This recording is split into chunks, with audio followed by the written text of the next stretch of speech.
Ladies and gentlemen, welcome back. Bill here. Hope you're having a great day.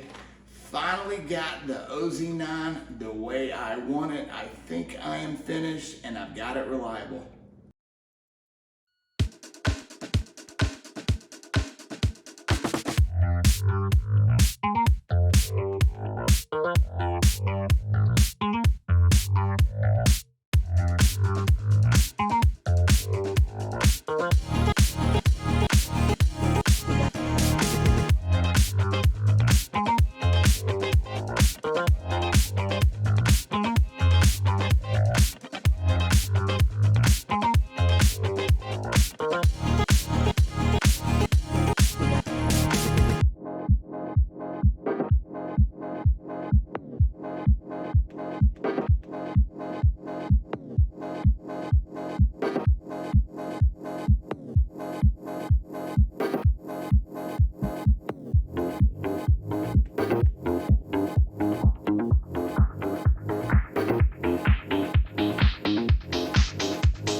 I am still running Federal HST 147s.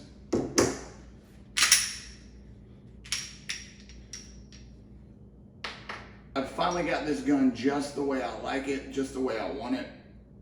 It was pretty much finished prior to this video. I have other videos on this gun, but I keep having to do things to it. One, to fix reliability, and then one to fix some rust issues that I was having because I sweat so bad. Stuff that happens to all my guns, but I didn't have to Cerakote this one as quickly as I normally do. Even with my Glocks, usually go up to about 6 months before I have to. For example, my Glock 19 made it 6 months before I had to get it Cerakoted.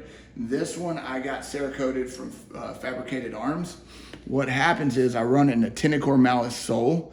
I will get scratch. It'll scratch right here. If you run a Tenacor holster, you understand it. They send the holster with a card that says that the holster will scratch the gun up.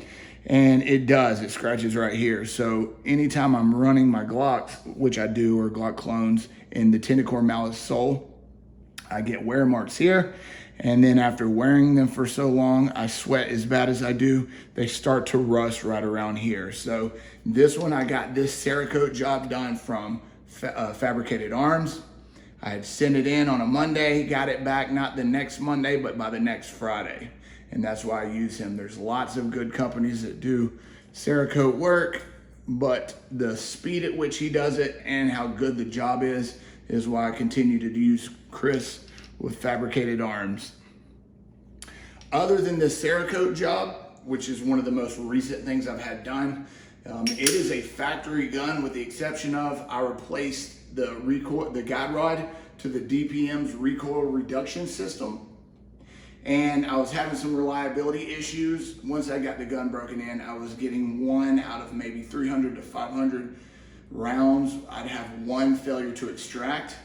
After going into the Zev subreddits, I found that most people were just replacing the extractor. One guy had mentioned replacing the cups. I don't know why I did, because in hindsight, it didn't make sense to me. But he said replace the striker assembly cups, the cups on the striker spring. So I did replace the extractor, polished the feed ramp, have not had reliability issues until I'd sent this slide in to get the Cerakote work done. I'd shot it, I did a range session, maybe 150 rounds I'd shot this gun for, and took the dot off of it, took the internals out of the slide, and then melted off to Fabricated Arms. Got it back, put the internals in, put the slide on, or put the red dot back on it. Went to put the slide back onto the frame and it would not go on.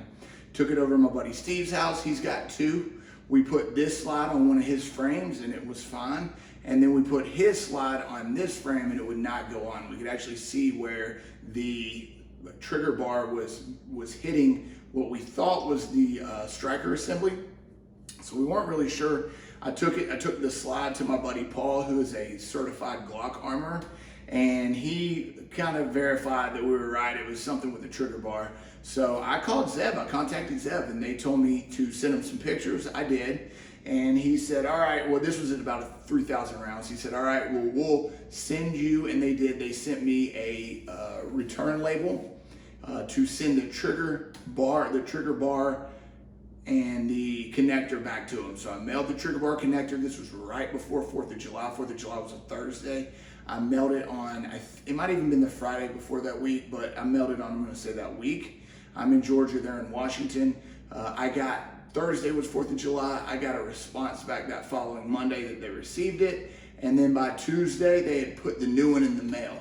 Cool thing is he gave me I had a curved trigger with a red trigger safety, and he sent me a black flat-faced trigger with a black safety, which was what I prefer.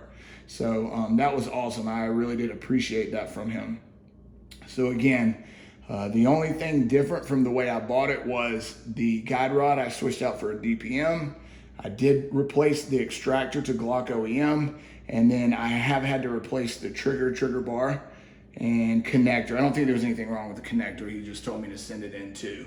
And I do have a magwell on there. This is a Zev factory magwell. Otherwise, and then of course the Cerakote job.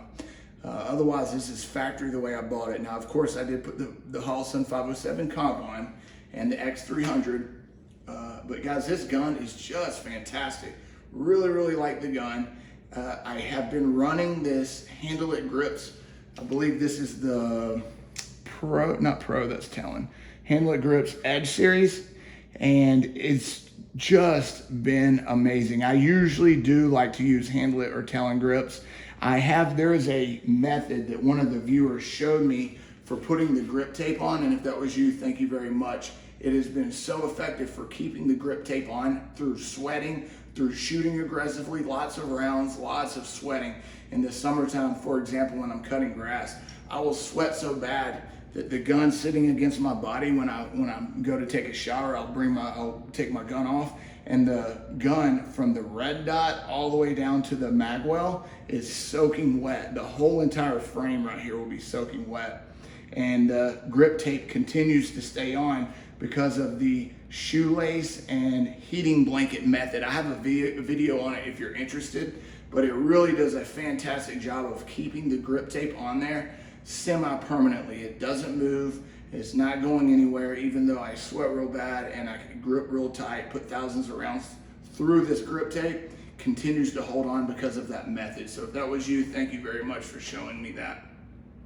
Really like this gun. I now have 3,450 rounds through it. It's as reliable as I want it to be. I've not had any issues since switching out the extractor. Really like this dot on this gun. It's become one of my favorite dots because of the size. It will, because of the size, pick up a lot of lint and a lot of hair. However, it's also easy to clean because of how big it is. You can just get your shirt in there and wipe it out. Also very easy to clean with the cat crap because I can take the cat crap and very easily get the window on both sides. So I'm very happy with the dot. I'm very happy with the gun. Really like this Cerakote job since I've gotten it back. I've been able to put hundreds of rounds on it, 450 rounds since I got it back from getting Cerakoted, and the gun shoots great. This, I assume, is gonna be my final form, but we all know as gun lovers, it doesn't always stay that way. So my guess would be if I do anything else, it would be to I've got another frame for this gun, another full size, and I do have a compact that's been stippled. I just don't need to carry it because I can conceal this just fine. So if I were to do anything else at this point, my guess would be I would get a stippled frame, but I don't really foresee that because I enjoy the girth that I get when I'm using the Handle It grips. So I just don't think that I'm gonna be doing any stippling of the frame at this point. Guys, thanks for watching. I really do appreciate it. If you would, please like the video. Leave me a comment. If you have any questions, comments, concerns, please let me know in the comment section. If you are thinking about getting one or you have one, there's no need to worry about reliability because from what I understand, switching out the extractors to a Gen 3 Glock OEM extractor pretty much resolves the extraction issues. So if you're wanting to get one of these, they're such great guns. I would highly recommend it. But if you got any questions for me, please leave them in the comments below, and I'll catch you guys on the next one.